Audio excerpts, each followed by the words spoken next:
లక్ష్యాన్ని ఎలా నెరవేరాలి? చాలామందికి ఏంటి అని అంటే ప్రారంభంలో ఉన్నంత ఫీలింగ్ తర్వాత ఉండదు. దాన్ని కంటిన్యూ కాకపోవడానికి గల కారణము ఆ యొక్క లక్ష్యాన్ని చూసి భయపడము, లేకపోతే లక్ష్యం చాలా పెద్దది అని అనుకోవటము, ఇతరులతో కంపారిజన్ చేసుకోవడము మొదలైనటువంటివి ఏర్పడుతుంది.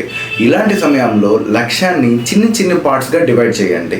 ఫర్ ఎగ్జాంపుల్, మీరు ఒక 100 కోట్ల రూపాయలు లేదా ₹1 కోటి డబ్బు సంపాదించాలి అని అనుకుంటే ప్రతి నెల ఇంతింత టార్గెట్తో నేను రీచ్ అవ్వాలి, నెక్స్ట్ మంత్కి ఇంకొంచెం బెటర్ టార్గెట్తో రీచ్ అవ్వాలి అన్నట్టుగా చిన్న లక్ష్యాలుగా కనుక చేసుకున్నట్లయితే మీరు అద్భుతాలు క్రియేట్ చేసుకోవచ్చు, మీరు అనుకున్న లక్ష్యాలను సాధించుకోవచ్చు.